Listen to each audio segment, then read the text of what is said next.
Bonsoir à tous, ici en direct du collège Val-de-Vire, à Vire. Est-ce que nous avons un générique ? Eh bien, le générique est en cours et c'est le moment de vous dire que plus que jamais aujourd'hui, en France, dans le monde, être journaliste est un sport de combat, d'autant plus quand on promeut l'indépendance de son média, de tout pouvoir politique et financier. Concentration, procédure bâillon, atteinte au secret des sources, précarité, pression de tous ordres. Comment libérer l'info aussi ici en Normandie ? Nous allons proposer pendant 1 heure des éléments de réponse à cette vaste question.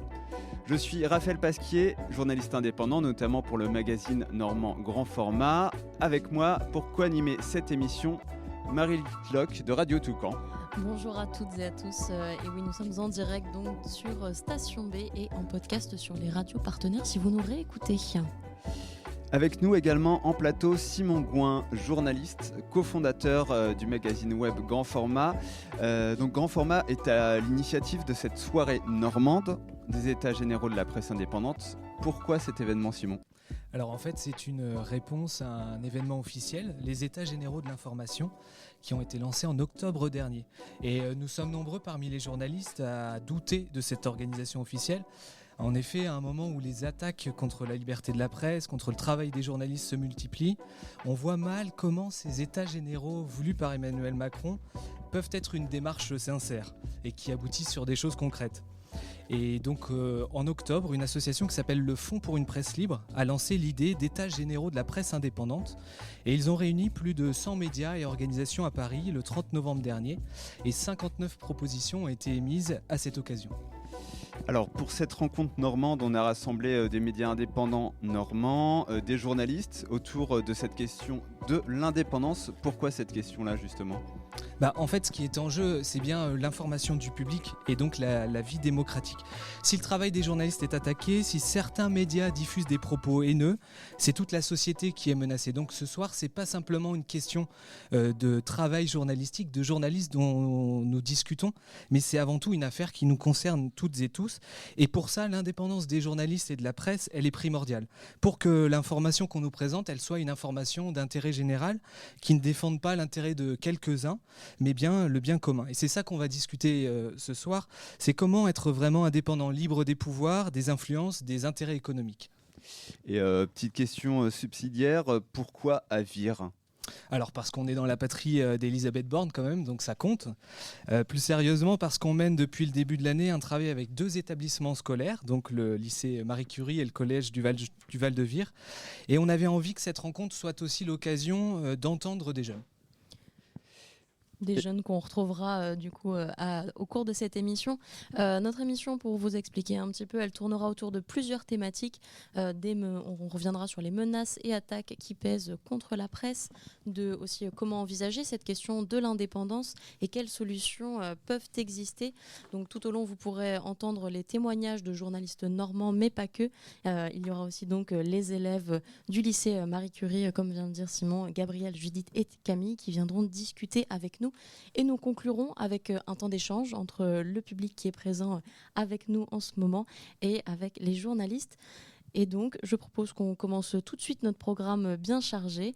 Raphaël, je crois que c'est toi qui commence.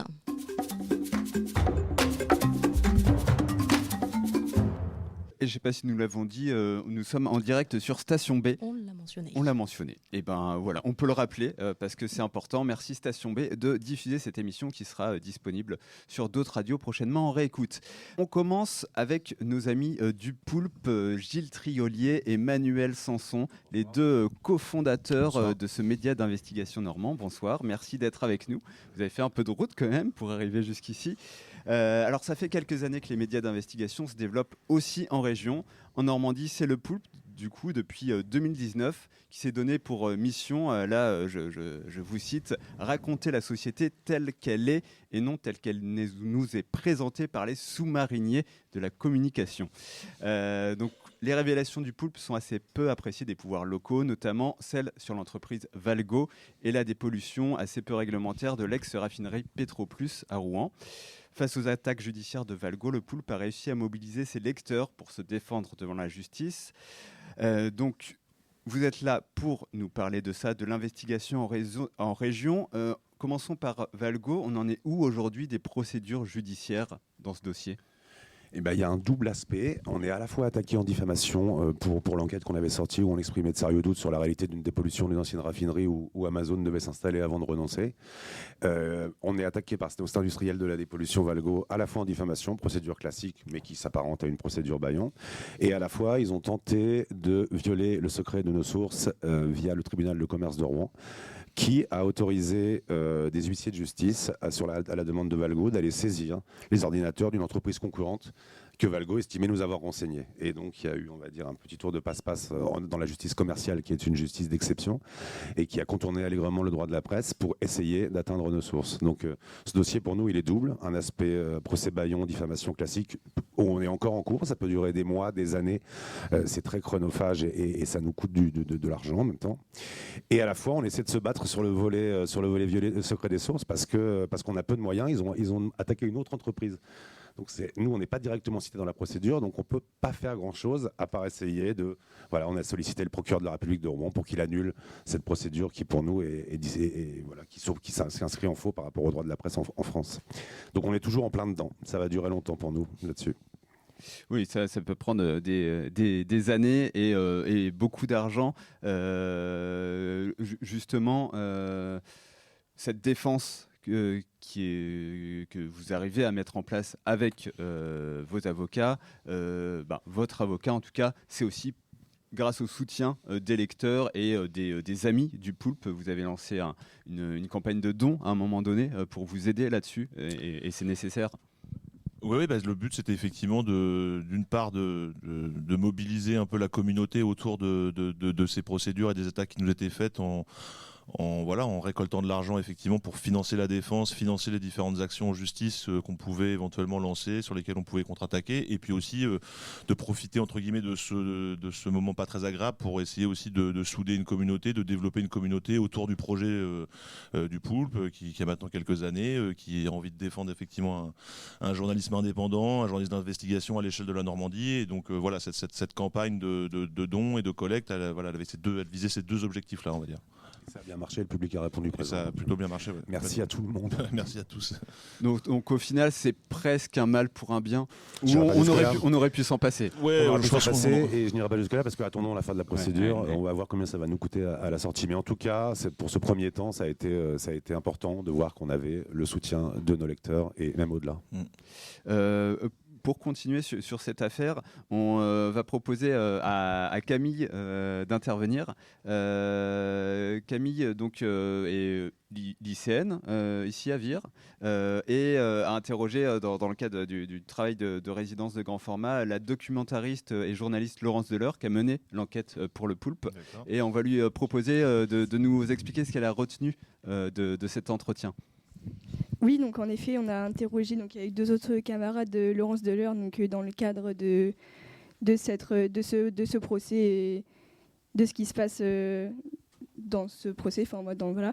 Et du coup, je trouve que, moi, ce qui m'a le plus marqué, c'est plutôt le côté avec le tribunal de commerce. En fait, c'est pas vraiment des vrais juges qui vont juger l'affaire, mais elle nous a expliqué que c'était des magistrats, des entrepreneurs, et que en fait, c'était tous bénévoles et qu'en fait, ça va être à eux de juger l'affaire. Et du coup, je trouve ça un peu, pas interpellant, mais en fait, ça... oui, effectivement, c'est vrai que ce qui est interpellant et ce qui sort de l'ordinaire, c'est que en général, les journalistes ne peuvent pas écrire n'importe quoi, ne peuvent pas dire n'importe quoi, et éventuellement, ils sont attaqués en diffamation quand il y a des choses qu'on leur reproche. Et ça, c'est des procédures, on va dire, classiques dans le droit de la presse.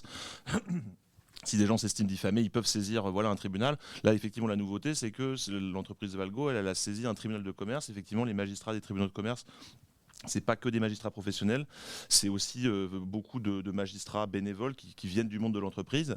Et tout ça, c'est fait en plus en catimini, en secret d'une certaine manière, sans que nous on soit informés, pour en plus effectivement tenter d'identifier des gens qui nous auraient parlé et qui nous auraient renseigné en fait sur les pratiques en fait de la fameuse société Valgo. Et donc ça, c'est vrai que c'est quelque chose qui qui sort du droit de la presse classique et des lois classiques qui protègent les journalistes et qui éventuellement peuvent donner la possibilité à des gens aussi d'obtenir gain de cause en justice quand ils estiment que des journalistes ont écrit n'importe quoi sur eux ou ont menti, ça voilà. Mais là, c'est vrai que cette procédure-là, c'est vraiment une nouveauté et que c'est inquiétant parce que c'est un moyen détourné, parce que nous, effectivement, le Poulpe, on n'est pas directement parti à cette procédure-là et donc on n'a pas vraiment de moyens juridique d'agir pour contrecarrer cette démarche-là, qui s'attaque donc au secret des sources, qui est quand même une des pierres angulaires du fonctionnement des médias, du fonctionnement du journalisme. Et donc, effectivement, c'est quelque chose d'inquiétant, de grave et d'assez nouveau, même si il y a déjà eu des procédures, enfin pas tout à fait les mêmes, mais en tout cas en saisissant aussi la justice commerciale, qui permet à des gens en fait de contourner en fait les règles de la presse qui s'appliquent depuis plus d'un siècle maintenant, et puisque c'est une très vieille loi, et voilà, donc ça c'est vrai que c'est quelque chose d'inquiétant et de relativement nouveau en fait, et dont on a fait les frais nous avec le Poulpe et quelques autres médias également. Une inquiétude d'ailleurs qui s'est retrouvée la semaine dernière aux États généraux de la presse indépendante, donc l'événement qui a été organisé à Paris, puisque dans les 59 propositions qui ont été faites, il y a justement une proposition, il me semble que c'est la 17, sur d'exclure, que les journalistes ne puissent pas, que les entreprises plutôt ou autres acteurs privés qui sont visés par des enquêtes journalistiques ne puissent plus recourir au droit du commerce pour attaquer et venir justement... Parce qu'on est parmi les premiers, mais on peut être sûr que si on ne met pas un stop clair et net maintenant, et collectif et fortement, les avocats de France et de Navarre s'engouffreront dans la brèche à l'avenir, et les procédures se multiplieront de ce type-là. Il faut clairement faire comprendre à la justice commerciale et aux avocats qui pourraient avoir l'idée, aux entreprises attaquées qui pourraient avoir l'idée, qui voudraient attaquer, que non, ça ne passera pas, et que la presse dans son ensemble s'élèvera contre ce genre de méthode. On l'entend avec vos témoignages, c'est une affaire qui est assez conséquente, qui est difficile à gérer. Comment cette affaire, elle pèse sur le fonctionnement de votre média ? Enfin, au quotidien, ça pèse pas. On n'est pas tous les jours dessus en train de se préoccuper, parce que comme on le disait au démarrage, c'est des procédures au long cours. Tout ça prend du temps. La justice en France est quand même assez longue. Donc après, c'est qu'effectivement, ça fait peser une épée de Damoclès financière, parce qu'effectivement, c'est quand même pas mal de temps ou d'argent à mobiliser pour assurer une défense. Donc ça, c'est la première chose. Et puis c'est aussi là, plus d'un point de vue politique et moral, le fait de se dire que certains médias, et notamment le nôtre, puissent être attaqués en utilisant ces voies-là, qui normalement ne servent pas du tout à cela, qui renforcent un peu l'inquiétude et qui nous laissent à penser que le moment n'est pas forcément très favorable au journalisme, très favorable à la presse indépendante, et que il va falloir lutter et se battre un peu pour résister à tout ça, tout simplement. Et effectivement, les États généraux font partie aussi de cette démarche-là. Et comme le temps file et que cette affaire extrêmement dense, on voulait parler un peu plus d'enquête, d'investigation en région, parce qu'il n'y a pas que cette affaire-là qui a été révélée par le Poulpe. Donc juste en quelques mots, très rapidement, est-ce que depuis 2019, vous allez lancer le Poulpe et commencer à faire des enquêtes, des révélations et secouer le paysage local pas très habitué, est-ce que vous avez l'impression que les gens commencent à s'habituer à ça, ou il y a encore beaucoup de chemin à faire? Non. Je ne parle pas du grand public qui, lui, peut avoir une appétence ou pas. On voit qu'on a réussi quand même à gagner du lectorat au fur et à mesure. Donc, non, mais au niveau du monde politico-économique, parce que c'est de ça dont on parle, on parle des décideurs, c'est eux qui reçoivent négativement en général ces papiers-là. Non, ils ne sont pas du tout habitués. Il y a encore un gros travail à faire. On est dans un paysage régional, je vais dire, assez plan-plan au niveau des médias. Ce type d'affaires politico-économiques, c'est un angle mort en général de la PQR. Ça fonctionne comme ça depuis des décennies. Et nous, on arrive un peu comme un chien dans un jeu de quilles. Et il faudra encore du temps pour que ce jeu démocratique journalistique soit respecté par l'ensemble des décideurs politico-économiques. Non, on a encore pas mal de difficultés. Beaucoup ne nous répondent pas. On doit encore s'imposer encore peut-être plus longuement dans le paysage, et aussi avoir un lectorat encore plus étoffé qui nous donnera encore les reins plus solides. Eh ben, on nous souhaite du courage pour progresser là-dedans. Merci. On retrouvera l'un d'entre vous plus tard dans l'émission quand on discutera avec le public. Mais là, on va continuer en parlant d'une autre attaque justement contre une journaliste. Simon, je te laisse nous présenter un petit peu le cas de Ariane Lavrieux. Oui, on avait envie de raconter cette histoire parce qu'elle est récente et puis elle est emblématique comme celle dont on vient parler. Le 19 septembre 2023, Ariane Lavrieux, qui est journaliste, elle a été arrêtée, d'abord perquisitionnée à Marseille, chez elle. Des agents des renseignements intérieurs ont analysé ses téléphones, ont copié les données de ses ordinateurs et puis elle a été en garde à vue pendant 39 heures. Alors pourquoi cette intervention? En fait, Ariane Lavrieux, elle a enquêté sur la collaboration militaire entre l'Égypte et la France et elle a révélé avec le média Disclose que les armes livrées par la France à l'Égypte sont utilisées pour tuer des civils. Et pour cela, elle a dévoilé des informations classées secret défense. Alors on a proposé à des élèves du lycée Marie Curie à Vire d'échanger avec elle et on va écouter son témoignage maintenant.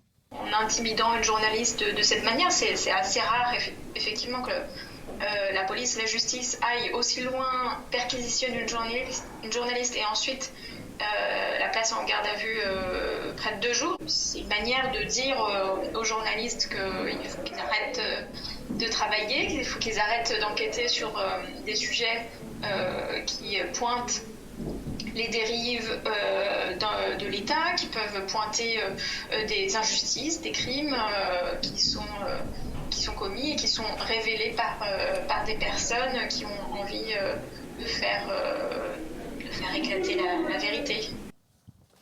Donc en fait, le but avec cette perquisition, à la fois, on sent que c'est de menacer, d'intimider les journalistes, mais c'est aussi de savoir qui a donné cette information-là à Ariane Lavrieux.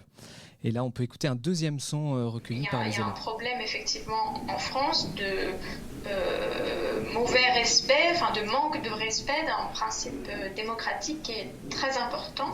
En théorie, on doit protéger ces personnes-là qui informent les journalistes, puisque sinon, c'est comme si on interdisait en fait à des gens de parler. Parce qu'en fait, si on ne protège pas les sources, c'est vraiment la liberté des journalistes qui n'est pas effective. Et c'est pour cela en fait que cette affaire, elle nous inquiète. Toutes les semaines ou presque, on découvre de nouvelles attaques contre cette liberté d'informer. Et il y a quelques jours, on a appris que la France, au sein de l'Union européenne, milite activement pour autoriser la surveillance des journalistes au nom de la sécurité nationale, en dehors de toute procédure judiciaire. Donc c'est vraiment très inquiétant. Et je crois que ça se joue ce soir, ce vote-là. Et donc, merci donc, à Ariane Lavrieux qui a accepté de répondre aux élèves du lycée Marie Curie. Et merci Simon pour ce rapide retour sur ce qu'il s'est passé pour cette journaliste de Disclose. Notre émission file.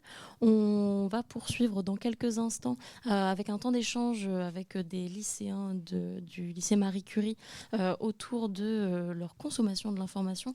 Ce sera juste après un court intermède musical. On écoute Freedom of Speech de Ice-T. Freedom of speech, that's some motherfucking bullshit. You say the wrong thing, they'll lock your ass up quick. The SEC says profanity, no airplay. They can suck my dick while I take a shit all day. Think I give a fuck about some silly bitch named Gore? Yo, PMRC, here we go, war. Yo, Tip, what's the matter? You ain't getting no dick, you bitching about rock and roll. That's censorship, dumb bitch. The Constitution say we all got a right to speak. Say what we want, Tip, your argument is weak. Censor records, TV, school books too. And who decides what's right to hear you? Hey, PMRC, you stupid fucking assholes. The sticker on the record, it what makes it so gold. Can't you see? You alcoholic idiots. The more you try to suppress us, the larger we get. Freedom of speech. Just watch what you say. Freedom of speech. Yeah. Just watch what you say. Freedom of speech. Yeah, boy. Just watch what you say. You have the right to remain silent. Fuck that right. I want the right to talk. I want the right to speak. I want the right to walk where I wanna. Yelling, I'm gonna tell and rebel every time I'm on a microphone on the stage, cold illin'. The knowledge I drop will be heard by millions. We ain't the problems, we ain't the villains. It's the suckers, the problem, the truth from our children. You can't hide the fact, Jack. There's violence in the streets every day. Any fool can recognize that. But you try to lie and say America's some motherfucking apple pie. Yo, you gotta be high to believe that you're gonna change the world by a sticker on a record sleeve. Cause once you take away my right to speak, everybody in the world's up shit creep. Freedom of speech. Yeah. Just watch what you say. Freedom of speech. Yeah, boy. Just watch what you say. Freedom of speech. Ha ha. You better watch what you say. Explicit lyrics. Explicit lyrics. Let me tell you about down south. The real motherfucker might as well not even have a mouth. Columbus, Georgia said they'd lock me up if I got on the stage in my show and said fuck. So I thought for a minute and said no, I wasn't even gonna do a damn show. Vous venez d'écouter Freedom of Speech de Ice-T. On est toujours ensemble sur cette émission dédiée à l'indépendance de la presse, donc en direct du collège Val-de-Vire sur Station B ou bien en réécoute sur les radios partenaires. On poursuit avec une discussion toujours sur cette thématique de l'information. Et là, on va parler plus consommation de l'information par les jeunes. Simon, est-ce que tu peux nous redonner un petit peu le contexte de ce moment d'échange ? Oui, en fait, depuis le début de l'année, on travaille sur les 2 établissements scolaires dans le cadre d'une résidence de journalisme. Donc, on fait ensemble un journal sur le racisme et les discriminations au niveau local. Et ça, c'est fait par des élèves. Et puis, dans le cadre de cette émission, on a proposé à des élèves de travailler sur l'indépendance des journalistes. Et voilà, ça nous tenait à cœur de discuter aussi avec des jeunes sur cette question de l'information. Et donc, il y a avec nous ce soir 3 lycéens, terminales. Bonsoir. Donc, Gabriel, Judith et Camille. Alors, comment vous vous informez ? Alors moi, ça passe surtout par les réseaux sociaux, comme beaucoup de gens de ma génération. Moi, j'utilise aussi la télé parce que via les parents, c'est beaucoup plus facile. Mais sur les réseaux sociaux, je privilégie aussi surtout les informations plutôt positives. Je vais sur le compte Fraternité Générale qui nous montre un peu le bon côté des choses. Donc, c'est plus de l'information agréable que anxieuse, comme peut l'être la télé. Camille, Gabriel, comment vous informez ? Moi, c'est surtout les matins, la voiture, ce genre sur France Inter, moi plus précisément, c'est toujours les mêmes émissions, les mêmes horaires. Et sinon, oui, c'est comme l'a dit Judith, c'est la télé par les parents qui... Après la télé, moi j'ai un peu plus de mal parce que j'ai ce recul, ça me met assez mal à l'aise parfois. On a l'impression d'avoir souvent des points de vue quand on change de chaîne d'une grande chaîne à l'autre. Ça peut être vraiment totalement différent la manière dont ça nous est expliqué. Certaines émissions ont tendance on a cette sensation de survoler certaines informations pour argumenter dans leur sens. Et donc parfois, ouais, ça fait un peu peur de faire confiance à des grandes chaînes de télé qui sont censées nous donner des informations peut-être transparentes. Aujourd'hui, on a vraiment l'impression que c'est des points de vue. Et parfois, du coup, je préfère privilégier la radio ou oui, les réseaux sociaux aussi, les comptes qui font le débrief du mois en 30 secondes. C'est pratique aussi. Camille, peut-être pour terminer ce tour, tu t'informes ? Comment tu t'informes, dis-nous ? Du coup, c'est un peu pareil, un peu la télé le soir selon les journées, un peu les radios le matin, pas tous les matins, mais ouais, parfois les trajets en voiture quand on part au lycée. Et ouais, un petit peu les réseaux sociaux aussi, mais après en faisant attention quand même à ce qu'on voit sur les réseaux. Justement, à quoi tu prêtes attention quand tu vas sur les réseaux sociaux et que tu tombes sur des informations tu dis il faut faire attention. À quoi tu fais attention, toi ? Déjà, j'essaie de regarder, par exemple, si c'est un compte de médias ou même si, par exemple, il est certifié ou pas, parce que parfois, ça veut dire beaucoup de choses. Ça veut dire que c'est un média qui a été vérifié avant et qu'on sait qu'ils ne vont pas dire n'importe quoi. Et après, je pense même vérifier là, si l'information, après, elle est redite dans la journée, que ce soit à la radio ou à la télé dans la journée ou dans la semaine. Gabriel, Judith, vous aussi, vous dites vous informer sur les réseaux sociaux. À quoi est-ce que vous êtes vigilant ? Qu'est-ce que vous avez tendance à consommer ? Est-ce que c'est des publications qui viennent dans votre fil ou est-ce que vous faites la démarche d'aller sur des comptes de médias ? Dites-nous.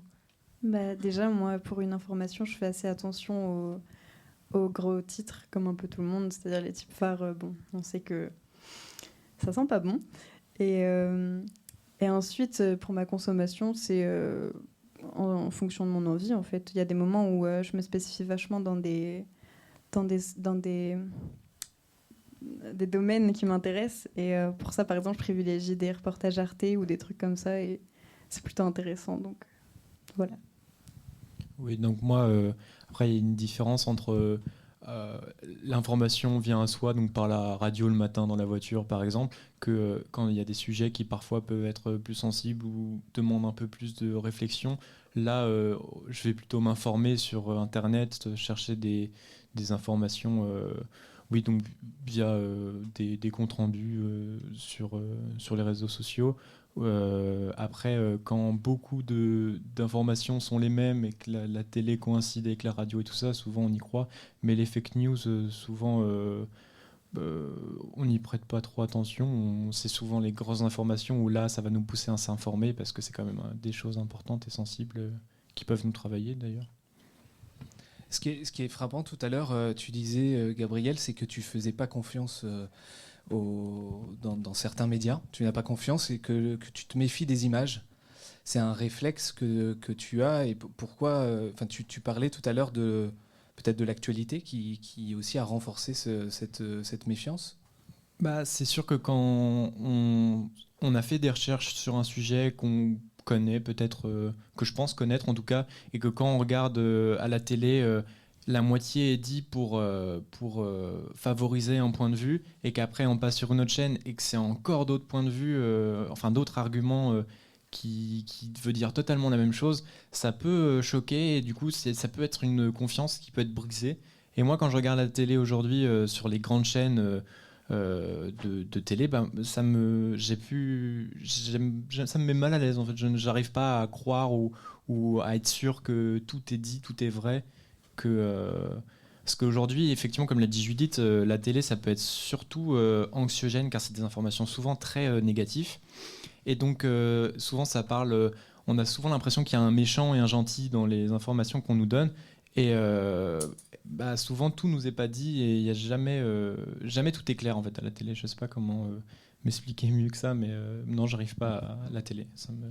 Et puis peut-être pour lier ça un petit peu plus à l'actualité et mettre ça un petit peu plus visuellement, on a vu que cette méfiance, elle était justifiée parce que tout simplement avec la guerre des images dont on est témoin en ce moment entre par exemple l'Israël et le Hamas ou l'Ukraine et la Russie, on comprend que les médias ils sont peut-être pas si neutres en fait.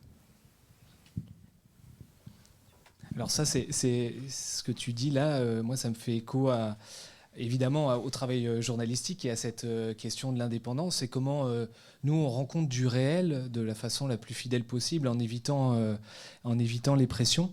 Et il y a un journaliste qui a été interrogé par par les jeunes, qui s'appelle Pierre Isnard.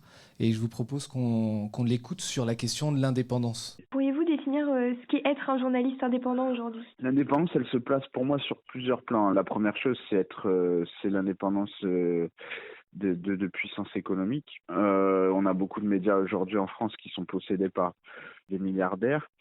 Ce qui pose question sur la concentration des médias. Ensuite, l'indépendance, elle se situe vis-à-vis des pouvoirs politiques. On peut avoir des rédactions, surtout au niveau local, dans la presse quotidienne régionale, qui ont tendance à pas trop mettre de distance avec les déclarations politiques et à faire des articles qui reprennent in extenso ce que racontent les politiques. Cette confiance, en fait, dans les médias que vous exprimez, enfin cette défiance plutôt que vous exprimez, et évidemment elle fait écho à ce travail journalistique. Pierre Isnard, lui, c'est un journaliste qui est basé aussi à Marseille. Il a été inquiété dernièrement pour un reportage avec des militants écologistes, et on lui reproche d'être entré sur un terrain privé pour suivre cette action. Et donc il a raconté en fait aux jeunes en quoi cette affaire l'inquiétait, et de façon plus générale comment les pressions sur son métier peuvent nuire à l'information. Je voudrais savoir un petit peu ce qu'en pensent Camille et Judith justement sur cette question de confiance aux médias. Est-ce que vous faites confiance ? Est-ce qu'il y a des médias auxquels vous faites plus confiance, moins confiance, et pourquoi ? Comment est-ce que vous placez votre curseur de ce côté-là ? Judith, Camille, laquelle de vous deux ? Moi, les médias en qui je fais le plus confiance, c'est naïvement les chaînes d'information nationales, comme France 2 ou France 3. tout simplement parce que c'est celle que mes parents m'ont montrée depuis toujours, donc c'est un peu ma source d'information depuis mon enfance.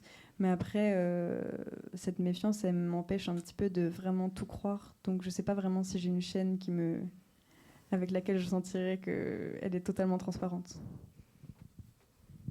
Du coup, ouais, je regarde un peu, pareil, les grandes chaînes de télé et tout ça. Et il y a parfois, certains médias à la télévision, ils font des rubriques où justement ils parlent un peu des fake news, où ils repassent des images qui sont passées dans la semaine et du coup qui disent si c'est des vraies images de l'événement dans lequel ils parlent.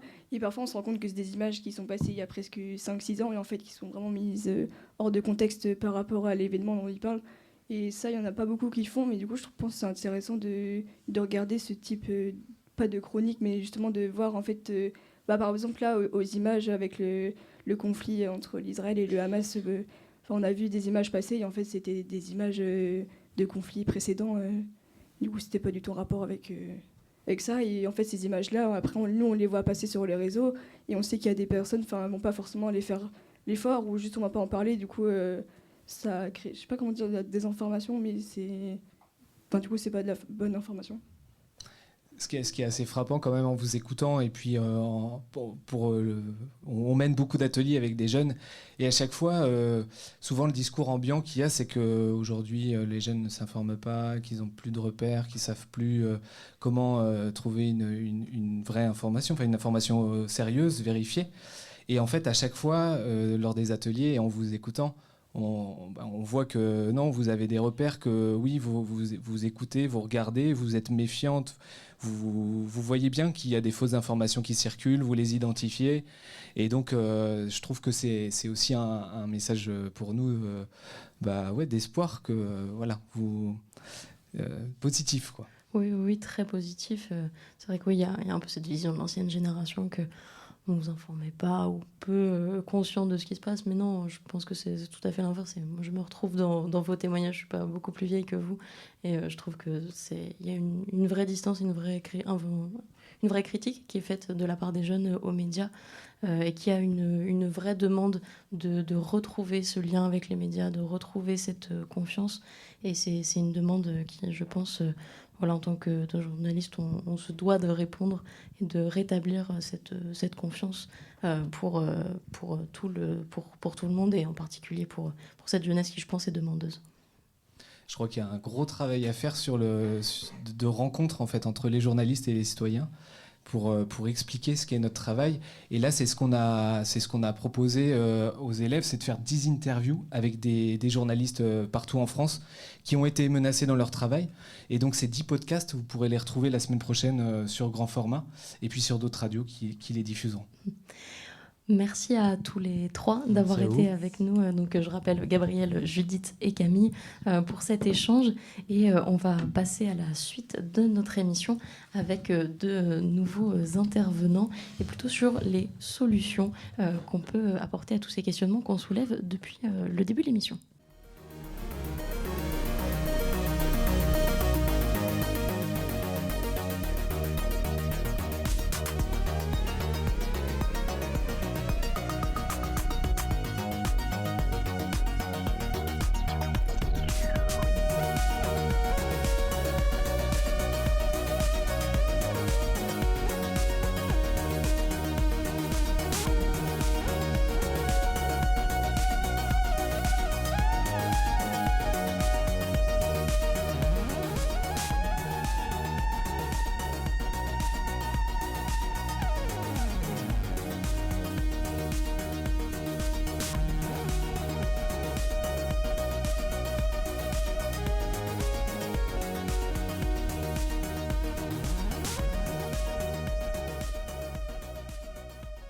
Et parce que les journalistes aiment bien mettre le doigt où ça fait mal, on a pointé quand même pas mal de dérives des médias jusqu'ici. Mais il y a des pistes aussi pour renforcer quand même l'indépendance des médias, la qualité de l'information. C'est ce à quoi ont réfléchi les journalistes impliqués dans les états généraux de la presse indépendante. On a avec nous une des personnes qui était dans l'assistance dans la rencontre qui a eu lieu à Paris il y a une quinzaine de jours. Isabelle Borde, tu es journaliste indépendante, tu connais bien les questions de déontologie et tu vas essayer de nous résumer les 59 propositions en à peine quelques minutes. Voilà, 3 si j'ai bien compris. Donc en fait, voilà, là, aujourd'hui, c'est le deuxième acte des états généraux de la presse indépendante. En fait, à partir de l'événement qu'il y a eu à Paris, il y a plusieurs réunions comme ça qui sont organisées dans les régions.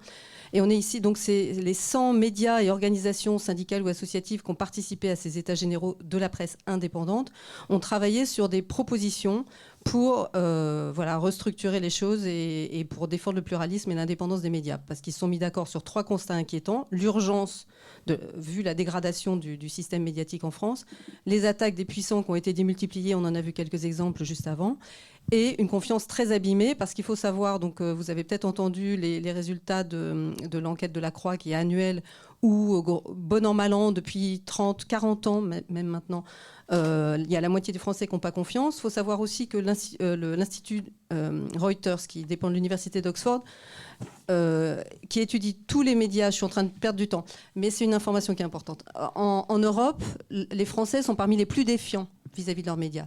Il y a 2 tiers des Français qui n'ont pas confiance dans leurs médias, selon cet institut qui donc dépend de l'Université d'Oxford.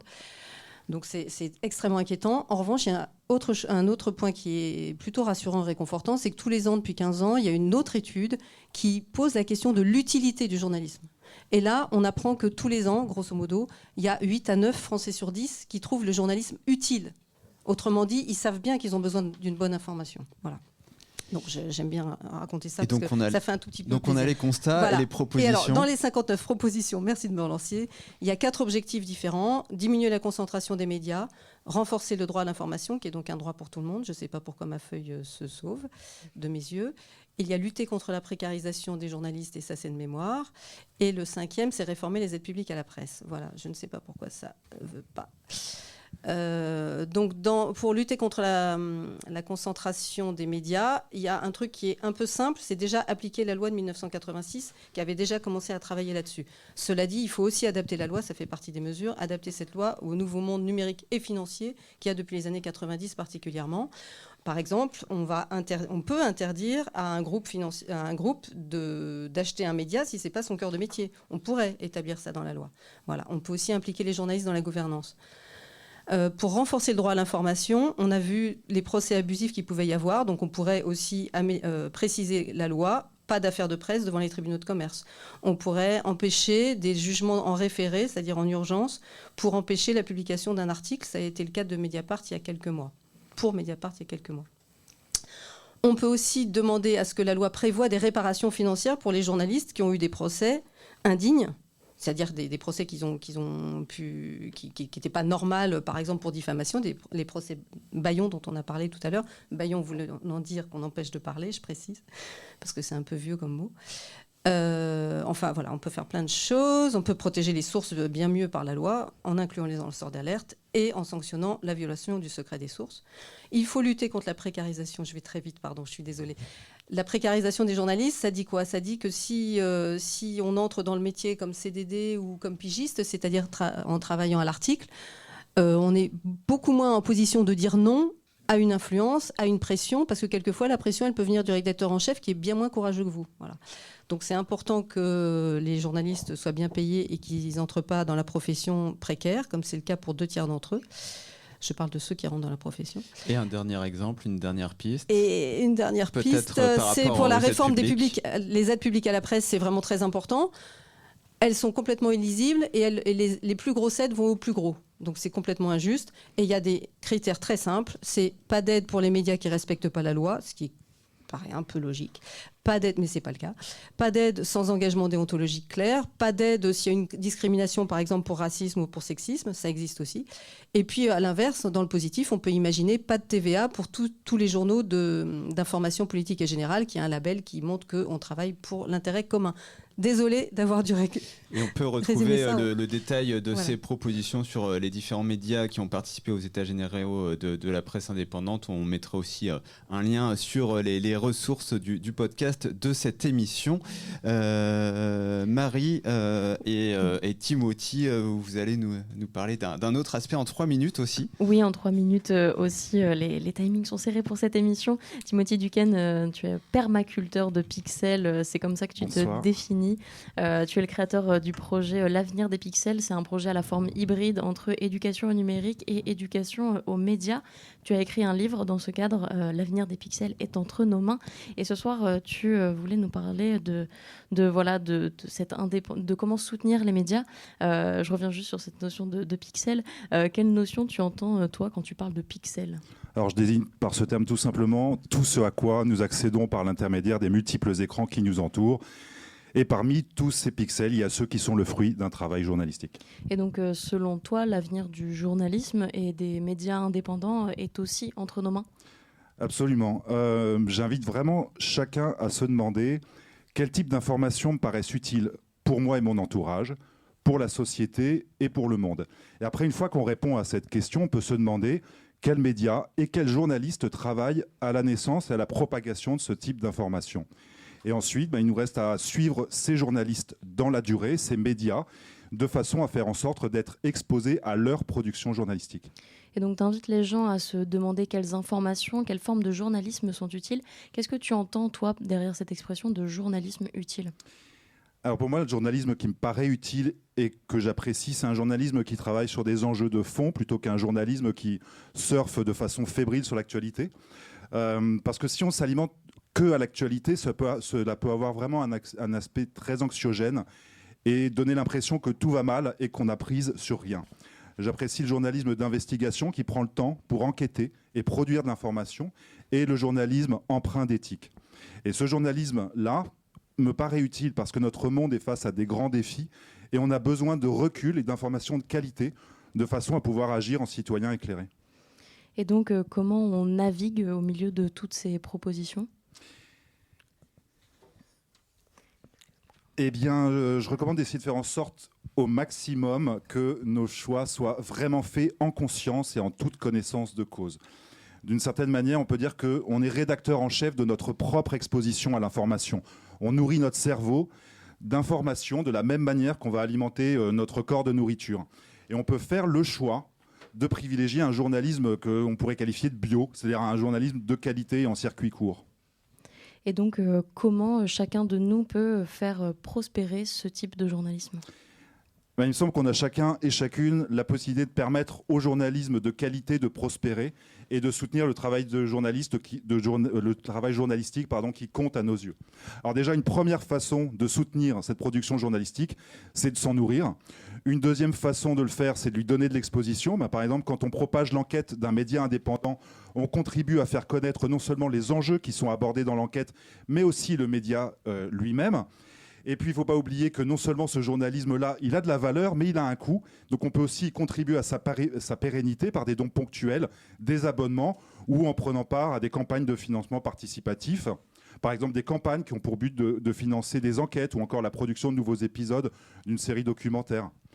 En tout cas, il me paraît important de faire tout cela parce que la vitalité de la démocratie dépend aussi de la vitalité de son journalisme.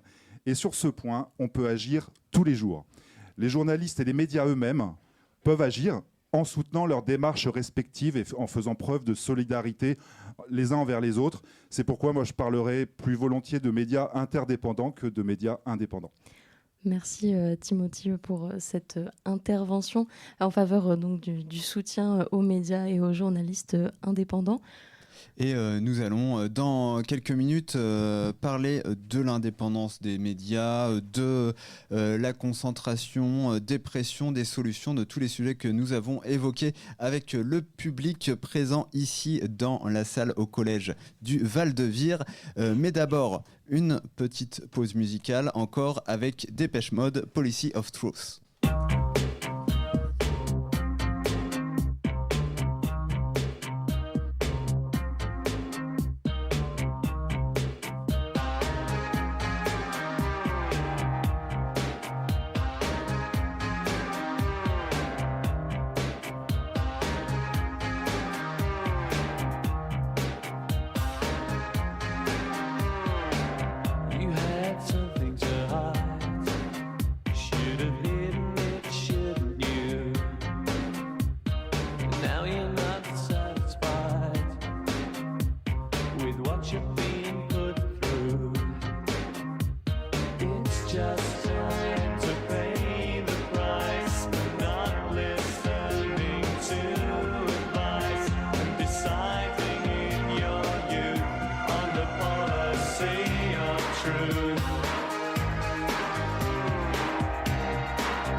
Nous sommes toujours en direct sur Station B depuis le collège du Val-de-Vire, à Vire, dans le cadre des États généraux de la presse indépendante. Donc une rencontre normande qui a commencé à 18h30. On a parlé depuis 18h30 des menaces, attaques qui pèsent sur les médias, les journalistes indépendants. Travailler un peu cette question de l'indépendance, de la consommation aussi des médias par les jeunes, les collégiens, les lycéens. Esquisser quelques pistes de solutions avec les 59 propositions issues des États généraux de la presse indépendante. Et maintenant, on continue à interroger tout ça avec le public présent ici nombreux et des questions déjà dans l'assistance, des mains se lèvent, donc c'est à vous. Avec nos journalistes en plateau, quand même je les représente rapidement, on les a déjà tous entendus. Donc on a Simon Gouin de Grand Format, Isabelle Borde, journaliste indépendante, et Gilles Triolier et Manuel Sanson du Poulpe. Donc une première question. Oui, moi je voulais vous demander, parce qu'il y a une loi qui est sortie, une loi européenne là, aujourd'hui sur la liberté des médias. Je voulais savoir en fait ce que ça pouvait changer dans votre métier au quotidien pour vous. Et puis une autre question du coup, parce qu'a priori la France demandait une exception pour la surveillance, enfin pour la sécurité nationale. Ça, je voulais juste savoir en fait ce qu'il en était et concrètement pourquoi il ne voulait pas, pourquoi il voulait mettre cette exception là. Alors, qui souhaite répondre Manuel, ouais. Pour commencer peut-être, le Poulpe. Oui. Donc alors le texte en fait en question, là, je crois qu'il doit être adopté, voté ce soir. Je ne crois pas que ce soit encore le cas à l'heure où on est en train de se parler. Voilà. Effectivement, dans ce texte-là, il y a tout un tas de choses qui visent à renforcer en fait l'indépendance des journalistes, à protéger les sources, des choses comme ça. Mais effectivement, au milieu de tout ça, il y a une démarche de la France, mais pas que de la France, je crois de 5 ou 6 pays. 6, notamment l'Italie aussi, la Finlande, je crois, la Grèce, la Hongrie, la Hongrie, qui vise justement effectivement à introduire une exception sur justement le principe de la protection des sources et de permettre en fait de pouvoir écouter, espionner en fait des journalistes lorsque des impératifs de sécurité nationale, sont en jeu. Et donc c'est quand même une notion qui est assez floue et donc voilà, c'est pour ça que c'est assez inquiétant parce que qu'est-ce que ça recoupe, qui va décider de ce qui relève de la sécurité nationale, de ce qui n'en relève pas. Et donc voilà, c'est toutes ces questions-là que ça pose. Mais pour l'instant, le suspense est à son compte, puisqu'on ne sait pas exactement ce qui va sortir de ce vote, en fait. Voilà. Donc voilà, à suivre, à surveiller et effectivement cette loi au niveau européen qui va susciter beaucoup de discussions, on n'en doute pas. Une autre question dans la salle. Moi, quand je pense à indépendance, je pense aussi à pluralité des points de vue. Et comment on fait pour avoir un journalisme avec plus de femmes, plus de personnes racisées, plus de personnes qui viennent de milieux populaires aussi, et globalement plus de minorités? C'est-à-dire plus de journalistes, en fait, c'est ça, qui soient issus de... Alors je sais pas exactement comment on fait. Nous, en tout cas, au Poulpe, on n'est pas, comment dire, on n'est pas raciste. On prend des sujets pour tout le monde. Enfin voilà, nous en fait, c'est plutôt, on bosse avec des pigistes, des journalistes pigistes qui bossent pour nous. Et en gros, on se fie pas trop au genre, à la couleur de peau. C'est plutôt la qualité des propositions, de savoir si ça rentre dans la ligne éditoriale du Poulpe, qui rentre en ligne de compte. Après, voilà, il y a peut-être des dispositifs, et je crois d'ailleurs qu'il y a une association qui s'est créée il n'y a pas très longtemps, justement, qui vise un peu ouais, voilà, c'est ça, à faire en sorte qu'il y ait une plus grande diversité de journalistes dans les médias. Mais c'est un long combat dans le journalisme comme ailleurs. Et nous, au Poulpe, il s'avère qu'on n'a rien calculé, mais qu'on travaille avec 3/4 de nos pigistes sont des femmes. Donc, voilà, mais sans avoir forcément élaboré un plan derrière. Isabelle Borde, tu voulais compléter. Justement, ça peut faire partie. Oui, moi j'ai un vieux passé de syndicaliste, donc c'est une question qui me touche beaucoup. Les médias sont un peu le reflet de la société quand même. Hein. C'est-à-dire, on ne sait pas qui reflète qui. Mais il y a des choses à faire dans les mesures, dans les 59 propositions des États généraux de la presse indépendante, qui ont d'ailleurs été communiquées aux États généraux officiels, à titre de contribution. Et également, j'ai oublié de le dire tout à l'heure, et également au gouvernement et à tous les parlementaires. Dans les propositions, il y a justement, si on augmente les tarifs de pige, ça a l'air bête, mais si on augmente si on améliore la condition des journalistes, des jeunes journalistes qui arrivent dans le métier, des journalistes précaires en général, ça permet à tout le monde de faire son boulot, et pas seulement à ceux qui sont d'un milieu où on peut les aider, ou ceux qui, tiens, ils ont hérité d'une maison. Voilà. Donc, il y a ça, et il y a aussi le travail sur les écoles de journalisme. Il y a encore quelques IUT, on peut faire du journalisme sans faire 5 ans d'études, mais c'est très difficile parce qu'il n'y a que 2 ou 3 IUT en France qui sont reconnus. Et du coup, les places sont encore plus chères. Voilà. Mais il y a plein de leviers sur lesquels on peut travailler, mais il faut aussi se mettre d'accord, il faut qu'il y ait une volonté politique pour ça.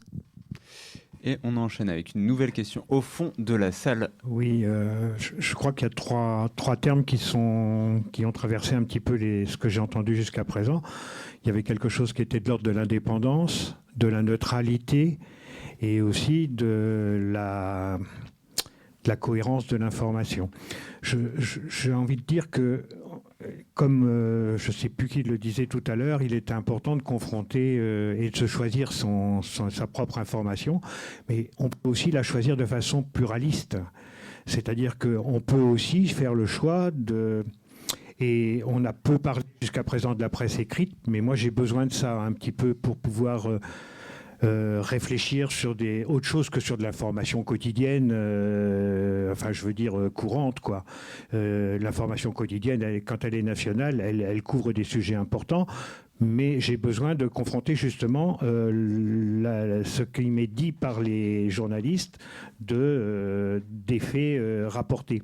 Et parfois de l'analyse qui est faite. Ce que je reproche un petit peu à la presse des médias télévisuels. Et on comprend du coup ce que vous défendez sur la pluralité des différents médias et que vous défendez vous-même dans votre consommation. Est-ce que vous avez une question par rapport à ça à nos intervenants ? La question, c'est comment vous pouvez agir sur au moins ces deux sujets, celui de la pluralité du point de vue, à travers les recherches de sources différentes, et aussi en même temps conjuguer ça avec une neutralité journalistique qui me paraît quand même assez difficile à justifier, parce que on a une histoire, on a une formation, et on est le produit de tout ça. Simon Gouin, grand format. Ouais, sur la neutralité, c'est vrai que c'est intéressant que vous souleviez ce terme ce soir. On est à peu près tous d'accord pour dire qu'il n'y a pas de neutralité, qu'on recherche une honnêteté dans notre travail.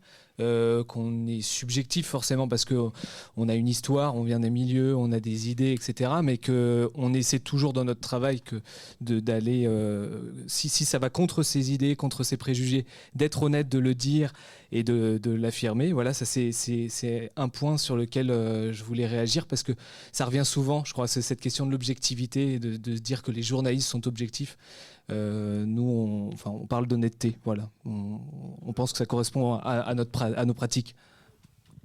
Isabelle, tu veux compléter ? Et puis j'ajouterais, c'est la notion d'intention, c'est-à-dire la recherche d'objectivité avant l'objectivité. C'est-à-dire que ce qui différencie un journaliste scrupuleux de celui qui ne l'est pas, c'est que celui qui est scrupuleux, il va dire d'où il parle, il va se remettre en question et il va essayer de réfléchir un peu avant d'écrire, et surtout avant d'abord de rencontrer les gens.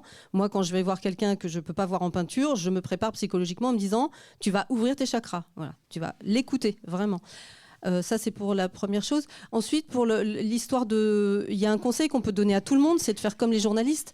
N'allez pas à une seule source pour une information. Multipliez les sources et multipliez surtout les supports, parce que c'est vrai qu'on ne réfléchit pas pareil quand on lit et quand on écoute, et a fortiori quand on regarde une vidéo sur TikTok. Voilà, même s'il y a des vidéos intéressantes sur TikTok, et s'il y a plein de médias très sérieux qui permettent de toucher tous les publics en ayant des comptes TikTok. Voilà.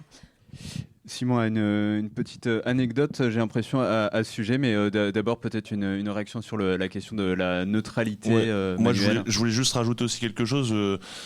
Sur l'enquête journalistique, nous, ce qu'on fait au Poulpe aussi, sur cette histoire d'avoir plusieurs points de vue, en fait, le point de vue, c'est aussi un peu souvent comme de l'analyse et du commentaire. Nous, ce qu'on essaie aussi de défendre dans le média qu'on a monté, c'est de vraiment le plus possible dans des faits, en fait. Et donc là, on va chercher surtout plusieurs sources pour confirmer des faits, mais pas forcément pour avoir une analyse ou un point de vue sur, je dis n'importe quoi, la guerre à Gaza ou d'autres sujets, vous voyez ce que je veux dire. Et donc, nous, notre recherche et notre exigence, ça va être là-dessus, c'est-à-dire d'essayer de se border de tout commentaire, en fait, et juste de valider ou d'invalider des faits, et aussi de pouvoir interroger des sources qui vont peut-être venir contrebalancer ou même contredire, en fait, l'idée générale, en fait, qui se dégage, pour justement avoir un éclairage le plus complet, mais moins sur du point de vue que sur de l'information, et de pouvoir faire en sorte qu'une information qui est donnée par une source, ça soit confirmée par une deuxième, par une troisième, par une quatrième, et après finalement le point de vue et de savoir d'où vient cette personne-là, je veux dire que c'est secondaire en tous les cas, quoi. Voilà, c'est ça que je voulais dire. Alors, juste, Simon, avant que tu complètes peut-être avec ton histoire, ton anecdote, on va prendre une dernière question pour cette émission dans la salle. Alors, pour les coulisses, la discussion se poursuivra après l'émission ici au collège, mais en tout cas, nous, on arrive au bout de notre heure autorisée en direct à la radio. Oui, une question plutôt sur la durée des formats presse qui sont proposés, parce que j'ai l'impression qu'aujourd'hui, on a une presse traditionnelle, classique, qui a tendance, comme on le disait, à faire de l'actualité un peu chaude et à pas forcément aller en profondeur sur les sujets, qui ont pas le temps ou pas l'envie de prendre le temps d'aller contextualiser plus que ça les sujets traités. Et je pense que c'est le cas dans la presse indépendante. Et ma question, c'est est-ce que c'est compliqué de produire des formats longs qui prennent le temps d'aller... est-ce que financièrement, c'est plus compliqué? Est-ce que ça met en péril les journaux indépendants de justement prendre le temps d'aller construire des sujets qui ne sont pas sur de l'actualité chaude et de contextualiser plus que ne le fait la presse traditionnelle? Et sur cette question du temps long, il va falloir y répondre de manière très courte. Oui, évidemment, en fait, prendre le temps de travailler sur un sujet, c'est du temps de travail, donc c'est un choix financier. Donc quand on fait des enquêtes, quand on travaille sur un reportage pendant plusieurs mois, parfois un an, c'est un choix journalistique, un choix économique, et donc il faut bien le financer. Et derrière, nos modèles dépendent de ce financement. Juste une petite anecdote, parce que sur cette question du temps long, quelque chose de très récent, dimanche il y a eu une action des soulèvements de la Terre dans l'Eure. Les premiers articles qui sortent dans la presse régionale disent qu'il y a un gardien qui a été séquestré, et qui donne cette version-là, c'est la préfecture. Les médias Ouest France et France 3 disent le gardien a été séquestré, reprennent la version de la préfecture. Le lendemain, il y a un autre article qui sort dans Reporter avec un journaliste qui était sur place, deux journalistes, ils disent qu'il n'y a pas eu de gardien séquestré, ils donnent une autre version des faits. Et en fait, les premiers médias qui réagissent sur l'affaire, ils vont beaucoup trop vite. Selon moi, ils ne devraient pas se fier à la version de la préfecture. Le fameux journalisme de préfecture. Et voilà. On va finir sur cette histoire. On aurait pu raconter plein d'autres choses avec Manuel, Gilles Dupoulpe, Isabelle Borde aussi. Je vais proposer à Marie d'attraper le micro sans fil. Ça va être aussi simple pour un dernier petit mot et conclure cette émission. On voulait finir cette heure de direct, Marie, en essayant de donner l'idée ou l'info qu'on avait retenue des différents échanges. Je te laisse l'honneur. Moi, je pense que ce que j'aurais retenu de cette émission aura été les échanges qu'il y a pu avoir donc, avec vous sur ce moment final, mais aussi avec les élèves et avec les journalistes. Et je pense que cet aspect de discussion est vraiment très important, comme on le disait avec Simon tout à l'heure, pour vraiment se mettre en relation et faire avancer les choses dans le bon sens. Donc voilà ce que moi j'aurais retenu de cette émission. Et moi, ce que je retiendrai, c'est en fait le bouillonnement de questions, d'idées, de discussions qu'amènent ces questions des médias, de l'indépendance, de la qualité de l'information. On le voit bien, la rencontre qui a eu lieu à Paris, ça a duré plus de 4h30. Donc ici et là, on a essayé de condenser des choses en 1 heure et c'était un peu frustrant. Mais on l'a fait quand même. Et c'est le moment des remerciements. Donc on rappelle que cette initiative de cette soirée autour des États généraux de la presse indépendante ici à Vire, au collège Val-de-Vire en Normandie, c'est l'initiative de grand format et des médias indépendants en Normandie, partenaires aussi dans le désordre Radio Phoenix, Collectif, Zone d'Onde, Le Poulpe, West Track Radio. Un big up au Media Lab et à Thomas pour la technique et à Station B qui nous diffuse en direct. Merci au collège, bien sûr, aux professeurs qui ont soutenu le projet, aux élèves et au public.